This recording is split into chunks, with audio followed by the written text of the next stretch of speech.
I think we should be good to go. Okay.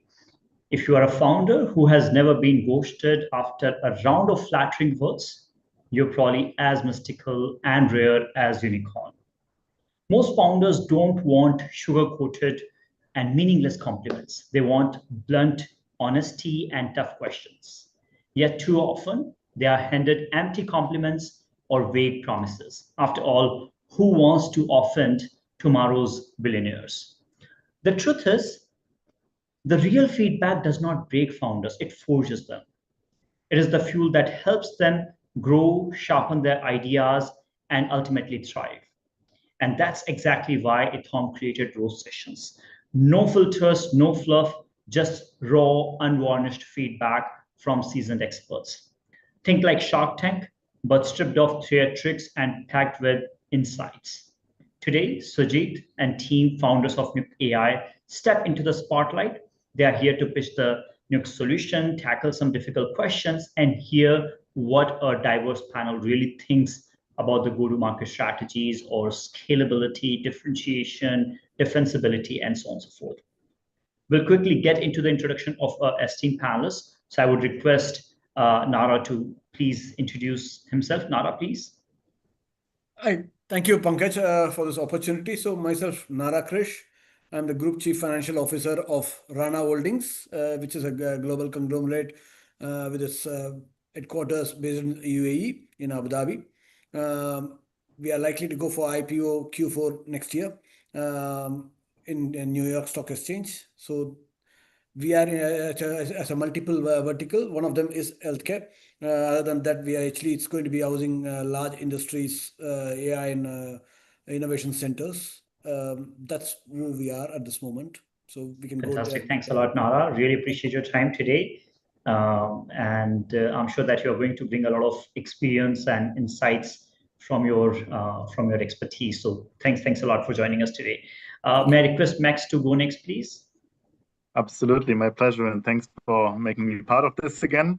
My name is Max. I'm three things. I'm an economist by background. I'm Berliner, from Berlin, born and raised, and I'm also a consultant. In my current role, I work for Siemens Healthineers Consulting, who provides strategic advice for, well, obviously providers that Siemens Healthineers also tends to work with normally, but also we work a lot with investors, with project sponsors of any sort that have new endeavors in healthcare and provide strategic or investment advice. Thank you. Thanks a lot, Max. And your corporate experience, your economics experience is going to play a huge role in today's sessions. Thanks a lot for joining us today. Dr. Jimson, could you please go next? Yeah, hi, good evening. I'm Dr. Jimson, basically a dental surgeon and an oral maxillofacial surgeon. I am based out of Chennai, and I'm right now a CEO of a dental hospital. And on the administrative side, I am an associate from the association. I currently serve as the honorary treasurer of National Association, which is the Association of Oral Maxillofacial Surgeons of India, which has got around 12,000 plus members. And I'm also an international advisor to the Royal College of Physicians and Surgeons of Glasgow and an Asian representative to the International Association of Oral Maxillofacial Surgery in the membership committee. So basically not an economist, I'm a clinician and a surgeon. Yeah. Fantastic. Thanks a lot, Dr. Jimson. It seems your hands are completely full with a lot of different interesting positions and opportunities. So really appreciate your time today. Dear panelists, do not hold back. Be direct, be sharp, and turn up the heat. Now we will start with the presentation of NyuktAI. But first, I would request Sujit to quickly introduce himself and get into the presentation of NyuktAI. Sujit, please. Thank you, Pankaj, and thanks Nara, Max, and Dr.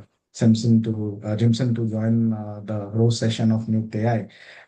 So quickly about me and Soumo, we are the co-founders of NyuktAI.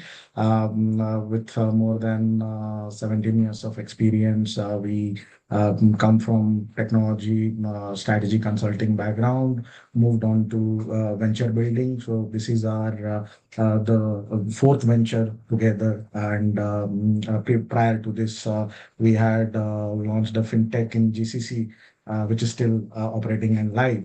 And right now, since the end of 2024, we have been building NyuktAI into the agentic AI space. Sujit, before you go with the presentation, I would request Khaled to introduce himself. Khaled, thanks a lot for joining. Yes. Yeah, please go ahead. Yes. Hi, nice to meet you, everyone. Today is Eid in Egypt, so everyone is off. So I managed to squeeze into this. It's okay. So my name is Khaled. I'm a doctor by training. I qualified in '96, and then I moved to the UK, where I did my postgraduate training for almost 18 years. And then I came back to Egypt. I moved slowly into healthcare management, followed by a private equity diploma, followed by a few advanced management courses, and managed to squeeze myself out completely from clinical medicine and practicing as a doctor. And I am now purely 100% healthcare executive and investment facilitator. And this is what I do. Fantastic. Thanks a lot, Khaled. Appreciate your time, and thanks a lot for squeezing time on Eid. Really appreciate that. Sujit, please go ahead. Great. So thank you everyone for joining the roast session of NyuktAI. So the way we will structure this is I will walk you through what we have been building and what problem we are solving in healthcare. And we will also walk you through a couple of use cases that from our real life deployments that we have done so far, which would be followed by a product demo by Sumo, the product that is live and running right now for us.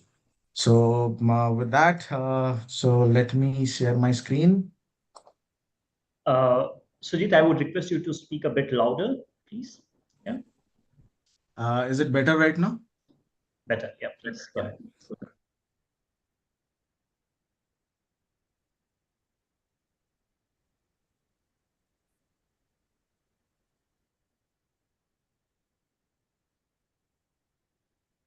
Let me know if the screen is visible.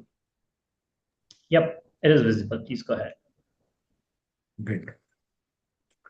We are NyuktAI, builder of agentic AI systems, deep tech AI ML components, including clinical grade LLMs and quantum simulators.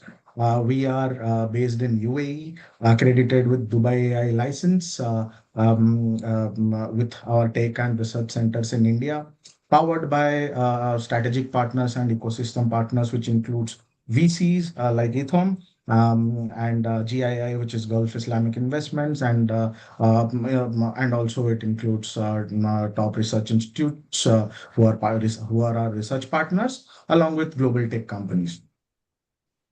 So let me walk you through what problem we are solving in healthcare. 30% of patient care drops at the very entry point of care itself, which is creating a huge bottleneck at the entry point itself. 20 to 30 minutes are lost right at the point of intake in just foundational history collection. Add to it the admin burden, fragmented data systems, and linguistic barriers, which again enhances this bottleneck. Current standalone AI models, they are not equipped to handle the clinical pathways, making them unsafe for medical context. We are looking at a $194 billion healthcare AI market globally, which needs to be disrupted. And this is how we are addressing the market. Chikit AI is Nyukt's healthcare AI, which is equipped with clinical grade intelligence, which provides multilingual symptom assessment, remote triaging, and intelligent clinical summaries for the treating doctors, which is powered by probabilistic assessment, ensuring differential diagnosis, red flag escalations, and a structured chronology of patient symptoms and medical history. So how it works? The patients, they provide or input their symptoms or in their native colloquial language along with their medical records. Our agentic brain processes it, carries out the assessment and prepares a structured clinical summary for the treating doctor before even the patient arrives at the facility. This reduced the intake time by more than 50%. And further, we are targeting to reduce it to just 30 seconds, powered by our evolving clinical grade LLMs and quantum simulations, which ensures end-to-end care coordination. At the back end, it is powered by our in-house built LLMs, our IP patented Quantora, which is our quantum aware ML simulator, which right now in the sandbox trials has achieved 96% accuracy, 75% cost efficient versus the classical LLMs. These two combined are ensuring reliability, efficiency, and governance for any AI system to safely operate in any critical environment. This is what our target customer segments are. So we target right now, we are focusing on hospital and multi-specialty clinics, along with clinical operators and individual doctors, individual practitioners. Going forward, our PG will be expanded into our distribution partners who will be the device distributors or telemedicine networks. However, the end users are always going to be the healthcare providers dealing directly with the patients, with the primary focus right now on ensuring the reduction of bottleneck of intaking patients. And further, our roadmap evolves into an end-to-end care coordination, which we will be covering later in the slides.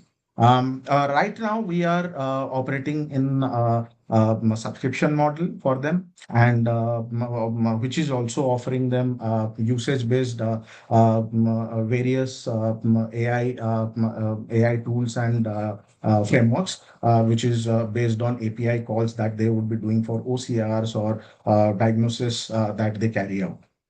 And then the third segment is, which is right now very specific to large hospitals that we work with. For any such deployment, there is a large quantity of customization that is required, which we take up at an extra cost for the particular deployment. The growth flywheel right now is, so we are working with more than 20 plus enterprise clients right now, which is basically at various stages. Some of them are in POC stages, some of them are at pilot stages, some of them are at early revenue stages. But all of them are ensuring that the model is becoming more and more intelligent, and which is proceeding or progressing towards a predictive intelligence system, which would ensure a longitudinal care coordination. Let me walk you through a few of the examples or use cases that we have deployed from our deployment so far. So the first one is which again it is a customized deployment of our healthcare AI product, which the triaging part was one of the use cases that was required by the provider, as well as along with that they were struggling with coordination with patients. For which they had set up a huge call center and still going to, and they had outsourced that part. So they wanted a solution that can help them reduce that cost of outsourcing, as well as ensure that there is a proper monitoring and the scheduling error gets reduced. So which is where we deployed our as it is NyuktAI product customized to their need, and we plugged in, we developed the AI voice agent plugins to coordinate with their patients and facilitate the communication between the treating doctors as well as the patients. So they were right now. So at the point of deployment, before the deployment, they were struggling with high call volumes, manual dependency on the admin staff, which resulted in scheduling inefficiencies. So we first deployed the Chikit triaging system. That was the earlier deployment, where it ensured that the intake, first of all, the intake is digitized, as well as it adds the intelligence, ensuring that the patient's history and the records are captured and is provided to the treating doctors accurately. Then that is coupled with the AI voice agent system. So when after the deployment, when the patients calls to their call center number, the AI system takes over. It is a multilingual deployment, multilingual voice agent operating in four different languages. They switch language depending on the caller's language that they are speaking with, and they receive they take all the input from the patients, whether it the related to their symptoms, ailments, and also take the preliminary information that is required by the hospital. That is taken and it also schedules the appointment depending on the availability of the specialty that the patient is looking for or is required by them. And then it moves on to scheduling the appointment and preparing the clinical summary, which would be provided to the treating doctor before the patient arrives. This has reduced 40% of scheduling errors as of now, and the model is still evolving. The system is still evolving, and we are hoping that in few couple of months it would reach 100% reduction in the scheduling errors. The second use case is providing the feature of remote triaging. One of the features that we have inbuilt into our system is providing the application access to the patients itself. So one of the deployment with one of the providers, they wanted their patient to start the onboarding process even before they reach, and also wanted to ensure there is a continuous monitoring happening or continuous coordination happening between the treating doctors or the clinical staff and the patient. So which is where we have our patient application in form of a PWA, progressive web application, for which the patient doesn't need to have a application installed on their phone. So the hospital, the healthcare provider, they can from their terminal itself, they can give a generate an access code along with a link, which would be sent to the patient, and the patient would be registering on it, and then they can so they get connected to the hospital end of the portal. And so with that, in most of the cases, before even the patient starts or even they are scheduling couple of days back, they would just have their information ready, fed into the system. The doctor would be ready with the summary of the patient, what they would be treating with, and by the time the appointment day comes, the patient just walks in, directly visits the doctor, and the treatment gets done or the consultation is done. So that in that particular scenario, the intake time was reduced by more than 50%. The third use case was deploying as it is the Chikit AI flow, the hospital AI flow for a small clinic. So this clinic, any clinic, obviously they, so that especially that particular clinic, they don't have a digital system, don't have a HMS system. So so what we had done is that we had our AI layer inbuilt with a HMS system, which we will walk you through in our product demo. So that as it is the standalone product, which is offered in a subscription model right now, is deployed for a clinic where they were able to manage their patient efficiently, along with adding the intelligence layer that we are providing as part of our healthcare AI. So which has reduced their consultation time by 30%. The fourth use case was the documentation reduction in the documentation burden, which again at the time of discharge. So discharge summary is something which takes a longer time, and after the treatment is over, preparation of the discharge summary takes on an average from anywhere between 30 minutes to 45 minutes. And in many cases, it goes beyond that as well. Because of our AI intelligence that we have built in, which is preparing the clinical summaries at every step of the engagement that the patient is having, including the treatments that they are undergoing at the hospital. So that automatically prepares a discharge summary, which is abiding by the format specified by the hospital itself.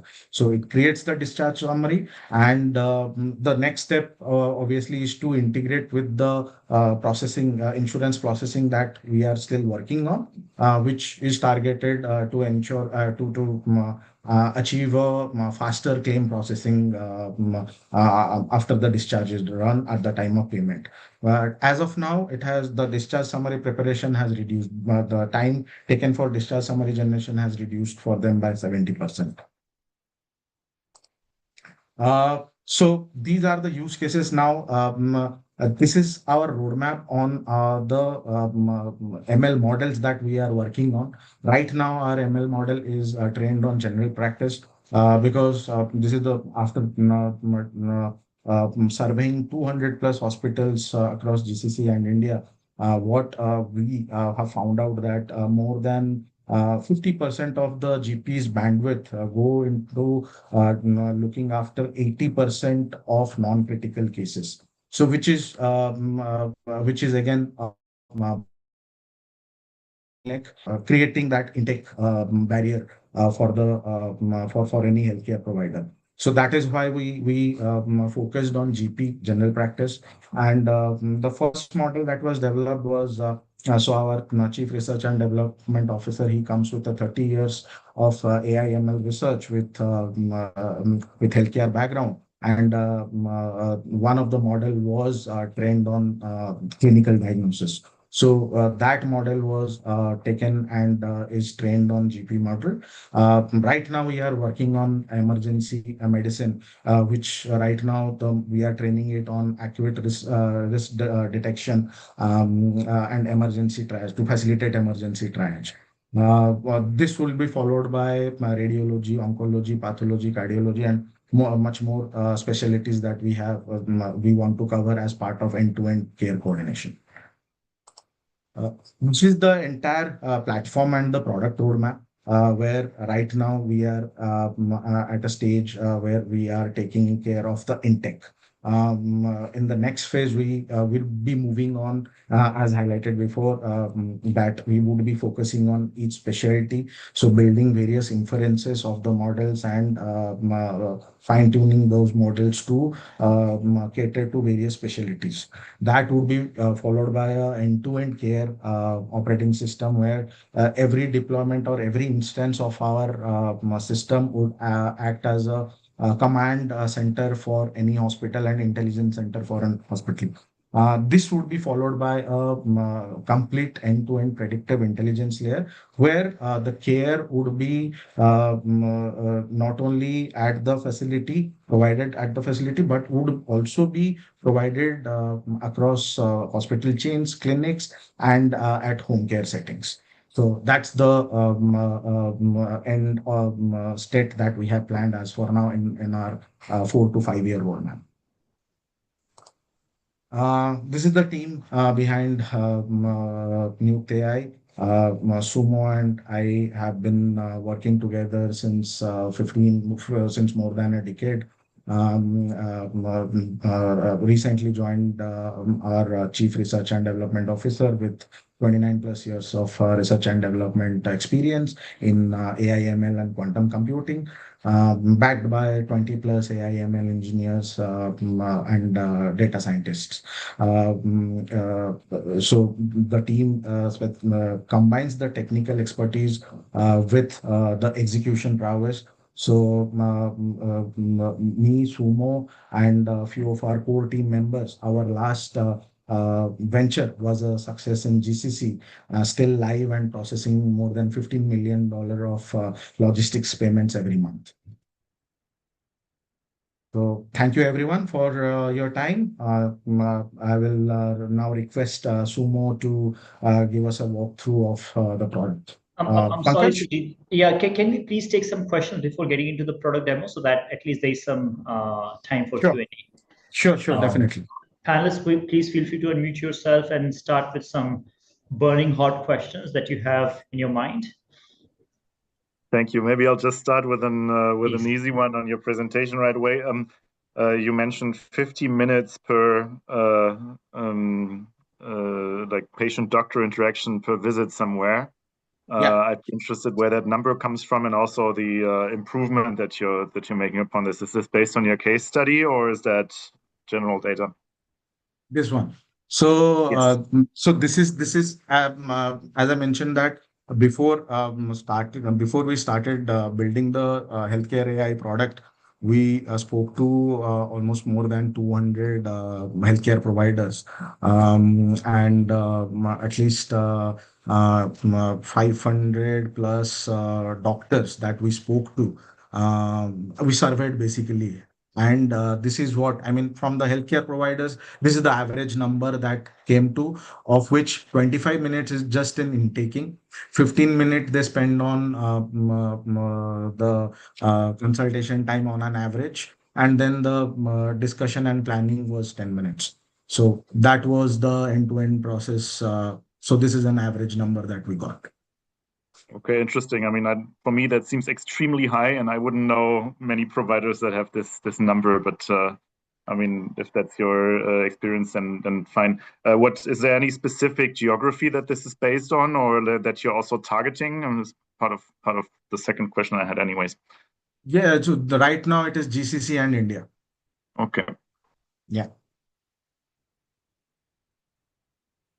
So, Max, you said that from your stand, I mean, from your experience, the time is much higher. So, what is the number that I mean? What as per you from your experience? What's that number? So, if you are just discussing doctor and patient interaction of some sort, whether that's reasoning or discussion or intake and questioning, I think that number would be much lower in my experience. I don't know many hospitals that actually spend an hour on the whole, like on this whole medical interaction. So, it would be also diagnosis and all the things, right? Correct. So, before even the patient meets the doctor in any setup, whether it is a clinic or a mid-scale to large-scale hospital, don't they go through a preliminary screening where they first have to give their details to the receptionist, and then they also have to meet the nursing staff of the doctor where they give their vitals and also details about their allergies and symptoms, and then after that they go into and meet the doctor. So isn't that is if we include that, wouldn't that increase the number?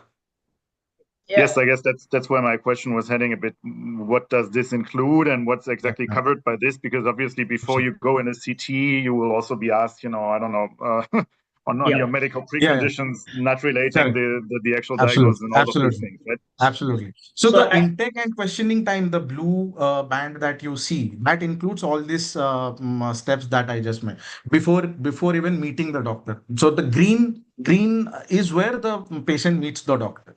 And blue is the one where intake and questioning happens before even the patient meets the doctor. So I see Khaled has raised his hand, and I think Nara also has a question. So Khaled, please go ahead. I agree with Max about the 50 minutes. Usually in the real world, it's the whole thing takes about 15 minutes. The whole idea is, are we talking about a GP consultant pathway or a private or a direct to the consultant pathway? So if it's a GP to the consultant pathway, the intake and the questioning usually gets offloaded from the segment because the patient comes in with a letter explaining everything. And the clinical consultation itself, if it's a first-time consultation, it usually takes up to 20 minutes, maybe 25 minutes. If it's a first-time consultation, Yes. repeat Yes. consultation is 15 minutes, and that's including the patient discussion.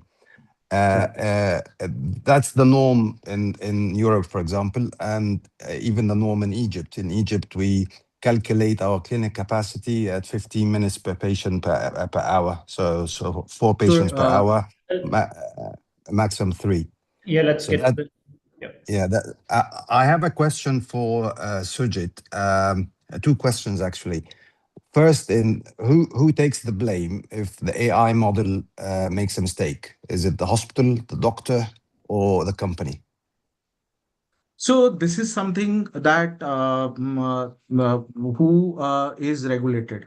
So in terms of that ethically, all the 3 stakeholders are to take the blame. The provider, the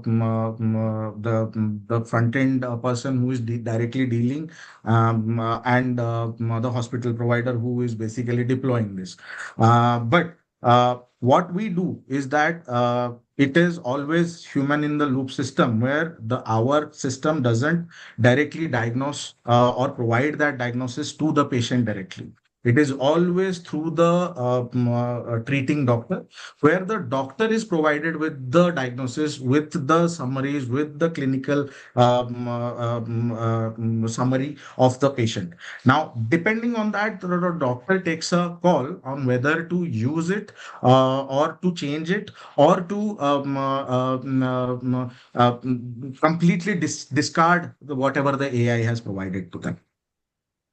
That's a problem because the thing is, I'm 100% pro AI, but the problem that AI faces in healthcare is the adaptation, not the genuity of it. So the AI works, but the problem is how the hospitals and the doctors will actually use it, because doctors, we are trained, unfortunately, to doubt everything, because if we don't doubt, we don't reach a diagnosis. Of course. So if you give me a full thing done for the patient, and then I question the patient and I find that the AI didn't catch one of the symptoms or one of the past histories or this and that, so I have to repeat the whole process.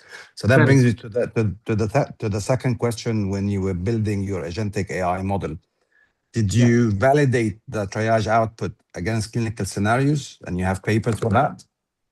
Yes. So what we have done, I will allow Soumo and Subrat, who are there on the call, who actually, from the data science perspective, they have done this entire part.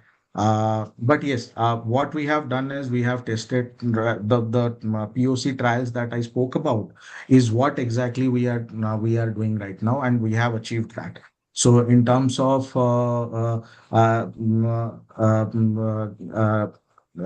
reading the patient's information, processing the patient's information, and providing those accuracy to the doctors is what, as of now, what we have seen is that we have our guardrails implemented. We have our conditions implemented that in case the AI hallucinate, there is an auditor model which ensures that it is first of all so there are hard-coded logic built in case of the AI is hallucinating, and the auditor model evaluates that. And in that case, it stops the response from the model right now, which is diagnosing. So there are these kind of various frameworks have been implemented in order to ensure that the accurate symptom or accurate diagnosis is being provided to the doctor. Having said that, Also, I mentioned that in right now in our sandbox trials, the quantum aware simulator, which we have developed with in partnership with one of the research institute, it achieved more than 96% of accuracy, right? But still, we will not directly deploy it at any hospital because we are operating in a critical environment, and which is basically life critical for anybody. So that always will always be any AI system, whether it is 100% accurate, will always be operating in the conditions that we have deployed right now to ensure safety. Okay. One final question before you go on. So your model gets the intake and you can do the discharge summary.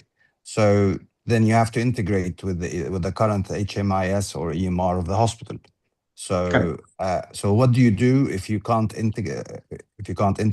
Do you actually provide an EMR or a basic HMIS solution that can plug in with your app? Correct. So what we have done is we have our end-to-end HMIS, basic HMIS built into the flow. The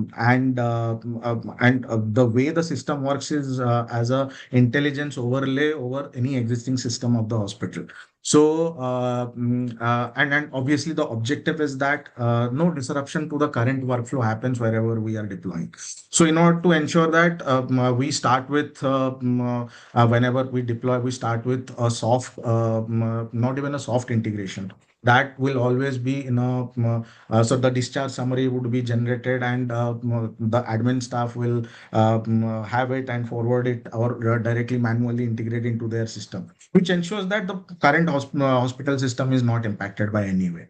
The second level of integration that we do is direct API calls, which would ensure that their integration happens. If their most of the HMI system, they have their APIs ready, but in majority of the cases, the APIs are not available for them. So in that case, it has to be on a basis where on a packets basis where it is being fed to the system, and with a LIFO system, it gets queued into the system where it is ingested into it. Okay. And last thing is, I presume your financial model is a pay-per-ticket model, isn't it? Correct. So yeah, please go ahead. Complete the question. So what happens if the patient does the online triage and doesn't show up to the consultation? Do you get paid? So in that case, what the online triage is done, and so it has used the AI service, right? And it is the hospital which has consumed the AI service, and they have given it to the patient because it is a end-to-end secured connection channel that is set up between the patient end and the hospital end. So for us, it is although it's done by the patient, but it is by the hospital which has provided a paid service to the patient. So it is not freely available. So the consumption is done. So that is why the somewhere the cost is generated. So so that is chargeable. Okay, thank you. Let's take questions from Nara. Nara, please. Thank you. Sujit, I went through the entire proposal. This presentation looks fantastic, no doubt about it. But again, adding on to what Max and Khaled mentioned. So so from the time a patient enters the hospital, so the first thing is the vitals are being checked after they register themselves. So the vital check is one element maximum that takes about 5 minutes, not more than that. That's number one. Number two is with a patient consultation, as again adding to what Max and Khaled says, from an investment perspective, and we spend maximum of 15 minutes per patient with a GP generally, and then for a consultant specialist, they spend about 20 minutes. So if they do more than that, it's not viable as a business model. That's number two. Number three is AI, as much as is very good for a patient, as much as concern, as a touch and feel is very, very important. So virtual consultation, it's not, because we tried it out, be it in Africa or in GCC, it is not workable. Okay. Correct. So, correct. Because a doctor touching the pulse of the patient and Yeah. then checking it physically makes a lot of Yeah, difference rather than a definitely. virtual feel. Absolutely. So that way, that's number two. Number three is the complete end-to-end HMI solution that you're talking about, how different it is compared to the existing players in the market. So those are the key areas that need to be touched upon, which of course I suppose that you'll talk about in the GTM as well, and then Yeah. from there we see that is what is going to be a differential factor, because there are Yeah. because we use SAP and all the other Of major course. Of systems, course. Of and then course. that Yeah. is actually tried and tested, and then which Correct. as service providers we are very much relied upon, and then Yeah. a Of new course. player like Nyukt coming and trying to enter this business, how is it going to be a differential factor? Right. Right. Thank you, Nara, for the series of questions. So, the first is virtual consultation. So we don't provide a virtual consultation. That is not the one of the feature that is provided. What we are providing is the intelligent automation of starting with of the entire healthcare automation of the healthcare workflows, starting with the intake workflow. So that's the first stage. So where the bottleneck is identified and has been causing the burden on the GPs. So that is something that we are addressing right now. Going forward, as I showed you in one of my slides, that is the roadmap of our LLM develop evolution model is what now right now we are in progress of emergency medicine. So which is again triage, but at a emergency escalation level, followed by oncology, pathology, and cardiology. So all those things will be covered, where we will get into the deeper layers of healthcare, is what our objective is. For the question that you mentioned about our integration with current HMIS system. So right now, the flow that we have in our product is definitely would be catering to any large scale hospital. And I am talking about the HMIS system. What we are providing is basically the AI part of it, the intelligence part of it. So which can sit on any existing system of any hospital that they have, or if any small, which is very expected from a very smaller clinic or any individual practitioner, they don't have such system, who still, I mean, operate in a register or a physical book or a basic digital system. That is where our HMIS system that we have built is deployable. So, and our intelligence layer is capable of integrating into any system that is right now operating in the hospitals, which is where, like, in one of the use case that I mentioned, that for the IVR setup, the AI voice agent setup. So it is integrated through an API where it is picking up the information, patient records, and is talking to the patients accordingly. So that information pass through is happening through the integration into their existing systems.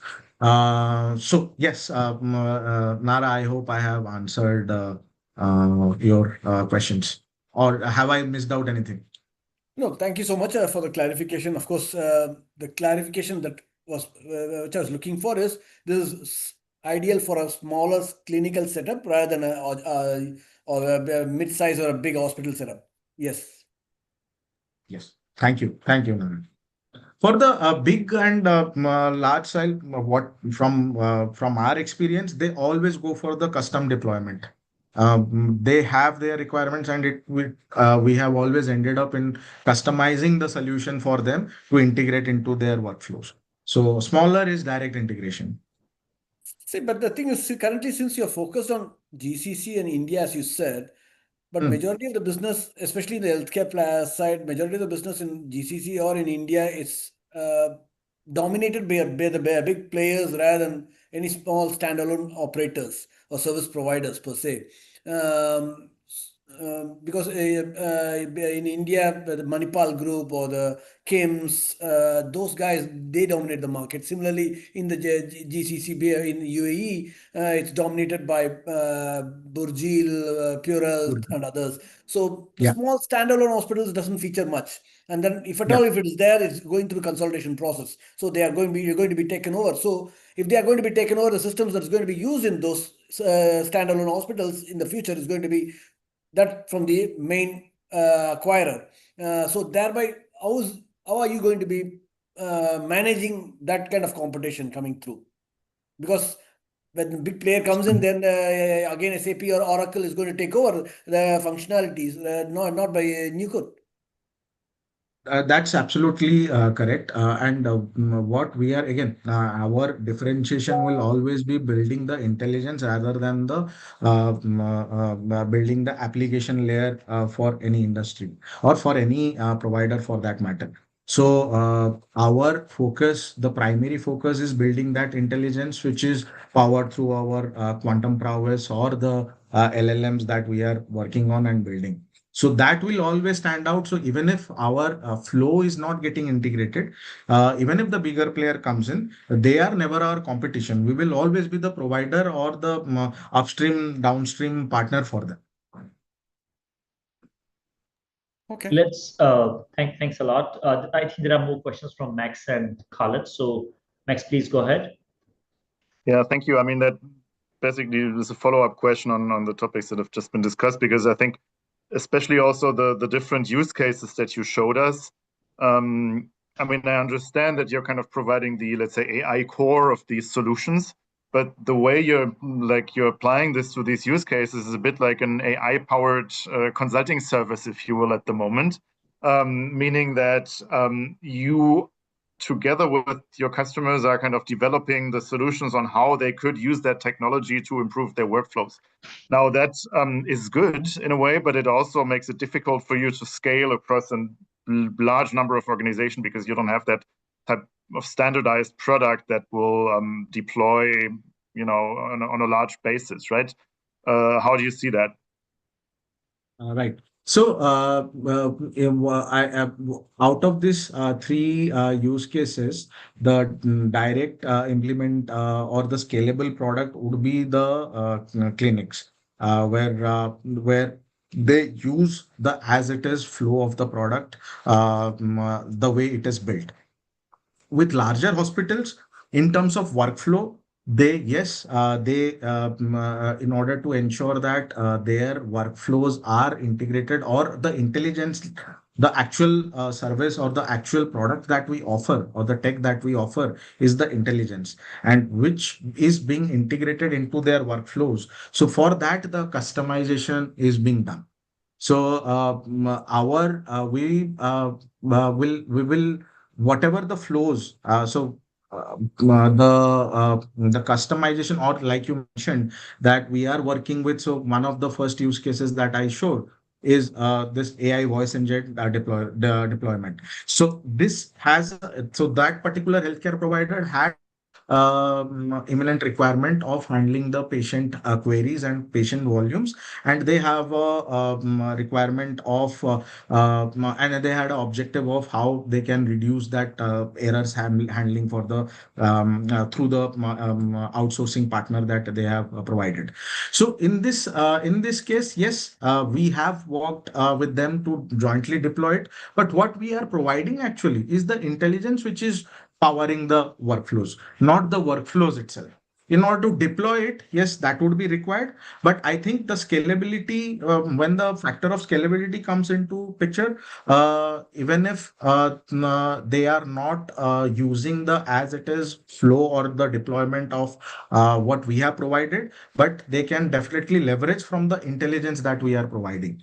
So if we are not the person who are deploying this, we would be the provider of the intelligence to the partner or the consulting company who would be deploying it. Understand. So in that case, my feedback would be, don't overestimate, let's say, the capabilities of your customer base in these cases, right? I mean, that would be true for large institutional customers that would kind of develop that together with you. And in these other cases, also I think you have to take into account that workflows are very dissimilar. Hospitals don't necessarily know how to apply your solution to whatever they're dealing with at the moment, right? Be very, very well aware of this. Last question before I also leave some time for Khaled. What about data protection and all these topics that are very prominent in, let's say, more developed markets? Is this like an on-site thing, or is it hosted in your cloud, or how does it work? Yes, so it's a hybrid model. So so mix of on-prem deployment of models. Our core model is deployed in one of the labs where it is physically stationed, and then the inferences are deployed in private cloud servers for various deployments. Okay, I think that will be also a very important topic. I'm not sure how it is in India. GCC will be, I think, more or less okay. But if you are looking to move to other geographies, also this will be one of the biggest topics that you're going to be facing, especially in these early stage, let's say, triage things where you discuss symptoms together with like personal data, right? Yes, yes, yes. No, so as our customers are the hospitals, so hospitals will ensure the regulations they are abide by. So they have to, if they are deploying an external solution, they have the requirement of data protection. So we have to abide by whatever the hospitals are following as per the regulations. Yes, I mean, question is, does that work then? And does your solution still work if the requirement is to, I don't know, keep data in Germany or things like we see today, right? That doesn't work. Doesn't work, right? Yeah, exactly. So this is what you have to take into account. Yes, yes, yes. Well, just to recap on what Max said in his last comment, we're talking mainly about where you're going to host the country-specific data. So if you move into the UAE, then you have to host the UAE patients' data on a UAE-based server. Like we have the same problem in Egypt, UK has the same problem. And where the holding company is based, then you have to create, like different APCos for every country, because like if you do your holding in the BVI, you can't actually do any clinical work with the holding company. It's very complicated, and the lawyers, charge a lot for this. I have very a few questions left because Nara and Max have asked most of the questions I had on my list, but. The first question is, people have moved from asking their friends and neighbors where to go when they have medical symptoms to asking Google for a few years, and now they ask ChatGPT. So I think what you're trying to build is, instead of asking ChatGPT, I have chest pain, what should I do? You just log in to the Check It app, and then it takes you wherever you go. So that is the pathway I'm thinking of how you're gonna dominate the market. My question is, would you offer your HMI system or the EMR system for free for the hospital so you can tease them into taking your ecosystem? Yes or no? Yes. The second question is, do you record or do you open the AI listening during the consultation so you can get, pre-prepared consultation notes while the doctor is taking the history or not? Because some AI agents do that, and that saves a lot of, transcribing time. Yes. And the third question I forgot. So we'll stick to these two questions. So yes, first suggestion. In fact, coincidentally and surprisingly, we have been discussing the one that you just mentioned. That can we have the recommendation, because that is the trust layer for anybody visiting any specialist whenever it comes to healthcare provider. The second one is. Yes, and we are doing that right now. We are offering the HMIS as free to the hospitals. And in few of the cases, we have done even the customization as a POC and free POC. just to ensure that they build the confidence on the platform and the intelligence that we are actually trying to provide. They can see the value and take the entire ecosystem.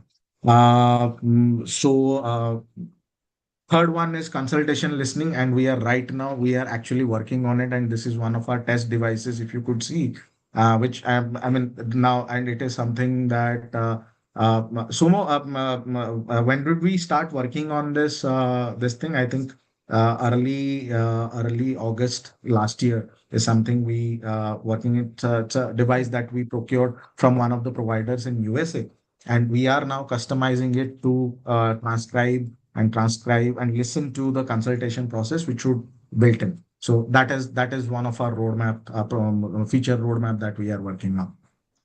I would like to see if Dr. Jimson has any question. Dr. Jimson, please.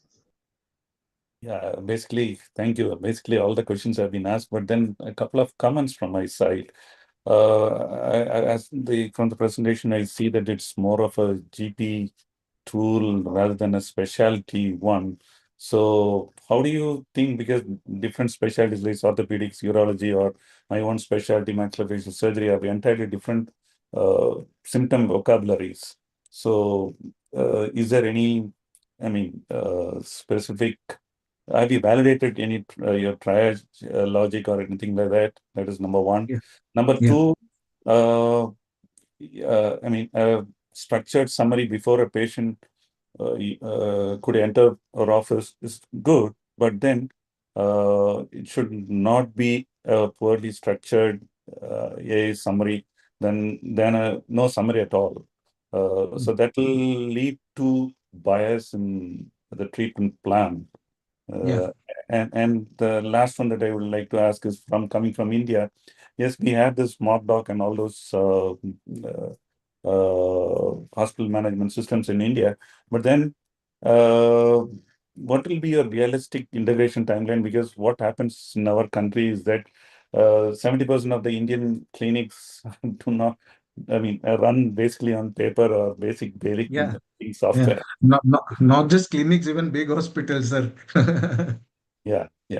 So thank you, Dr. Jimson, for the questions. So for the first one is related to the triage training, how we have ensured the model training. Subrat, do you want to answer that? Because you are deeply involved in that. Subrat, do you want to take that up? Yeah. Thanks. Yeah. So so this is the classical use case where we started interacting this, started deploying this product, and this is the classical use case which came up from the hospitals. Like couple of categories, they wanted more deeper expertise from our model. So for that, what we have done is, now as Sujit mentioned, that we have our own clinically great model which was developed. So then we started again fine tuning that model in the specific category. So for example, if I'll take skincare and maybe cardio, so what we have done is we have taken those data sets. So around 500,000 data sets we have taken for each category and try to train the model on those data sets using the Hugging Face platform. Okay. Now, what in the backend, how does it happen? Now, once the model is trained, and then we have fine-tuned the certain parameters, the model, once when receives the query regarding the cardio or regarding the skincare, it will behave and will try to give output or result on the basis of those supervised data with which we have trained. So now from what we're doing from the generic model which we have got it, after fine tuning, it is behaving as a specialist or a specialist kind of doctor or specialist model in those sector areas. Now it's behave like a simple pockets. Like today we have made a pockets like skincare or a specialist in the skincare and pediatric or maybe cardio. Tomorrow when we are going to again fine tune the model with maybe gastro or maybe radiology, then it is again going to be specialized in those metrics, or is again going to be specialized in those aspects. So that's why we have addressed tackle this problem. I understand. Don't you think it is very complicated? Yeah. So for okay. So how we have tried to okay. Now, what are the complications? Put it very simply, yes, in the back end, it is very complicated for us. That is why we need specialized data scientists like Subrat to build that system. But yes, from the front end, from the user's point of view, it is very simple as talking to someone. That's the simplicity we are trying to build for the users. Yes, definitely Absolutely. the system is complex. Building those guardrails, building those frameworks is complex. But that is something that the end user should not bother about. That's our I'm sorry, objective. Max needs to leave in 2 minutes. So I want Max to give just one key guidance or insight to the team, one key takeaway, Max.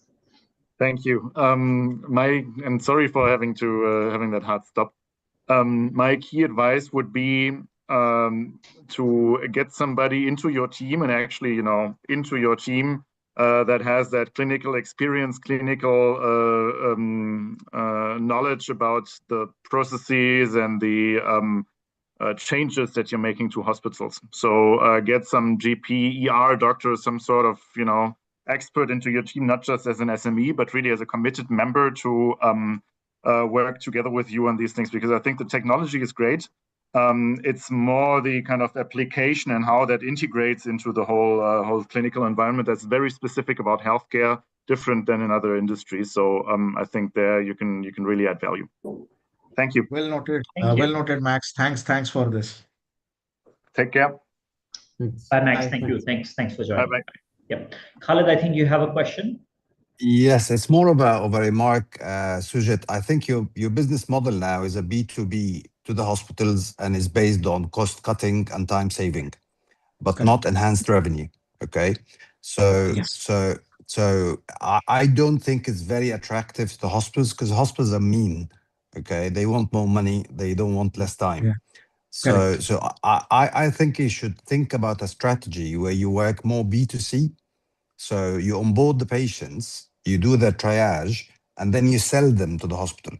So then you become the holder of the hold of the patients, and then you select, and then you start another AI layer that actually compares the hospitals, the waiting time at the hospital, the satisfaction review rates, things like that. And then you become, much more powerful, and you can actually generate more revenue to the hospital because you say to them, okay, you get 1,000 patients per year, per month into your clinic or per day or whatever. I can double that amount through my stream of patients that come directly allocated to your specialists at the clinics. Right. So, Right. and the masses want that. The masses, they want a pre-consultation that they could spend a little time, time and money, upload their data, have a chat with the AI, and then the AI says, okay, you can go to this hospital or this hospital or this hospital. This will charge you that much. This is actually on your insurance. It won't charge you anything. This, you'll have to go private and I'll get you a discount. And at the end, you've charged the patient a little bit money for that, but then you charge the hospital even more to send the patient, and then it's up to the hospital to further utilize the patient and get some utilization, monetization on it. So I think you should target B2C directly. That's Understood. my take. Great suggestion, Khaled. This is really helpful. We will ensure that think in these lines definitely. Just to add on to what Max mentioned, so yes, the GP or a clinical practitioner will add a lot of value to your team. Having said that, the hospitals are not going to pay extra penny than what their cost they are incurring right now. So we need to see what's the value addition that brings that comes with on the table. So that is, if you ask me as an investor or a service provider, that's what my take would be. Without paying extra, how am I going to add more value? And then again, rather than just GP, it should also, as what Dr. Jimson was talking about, should also talk about some specialist activity as well there. Otherwise, a GP focused will not attract more value for this platform at this stage. That again will not be a better value creation for the investors who are likely to be attracted to this platform at this stage. Understood. Yep. Okay. Fantastic. Thank you, Nara, for the suggestion. I think we are above our time limit, but I would request each and every panelist to give one key advice, recommendation, guidance, insight to the team. And it could be on anything. It could be on differentiation, on scalability, on product, on technology, anything of that sort. So if I may start with Khaled. Khaled, please. Yes, I will reiterate my last comment as my final advice. Develop the model more to be a B2C model, targeting the patient directly, helping them into differentiating their symptoms and guiding them into where to go, which a specialty, and then you can monetize that further by offering them which hospital at which rates and so on. That will open a whole new side of the business for you, rather than relying on directly B2B with the institutions. Okay, thanks a lot, Khaled. Nara? AI innovation in healthcare is great, but Nyukt has to do a lot more to reach the goal, what it aims to achieve here. It's of course it's a starting step forward. That's great, but there's a lot of long way to go. Okay, thank you, Nara. Dr.Jimson, please. Yeah, I too agree with Dr. Khaled. What he said, the B2C model really works because a couple of HMIS systems in India first started up with hospitals and then they reached out to the patients. So thereby, the hospitals are also now we are stuck with them. We are not going to some other system. So because the patients need, so basically it is the best way to reach. That is one, and also like what I said earlier in my comments, the different specialties. So that is very, very important because we cannot depend on this alone because you need to train the AI model to understand the various vocabularies of different specialties.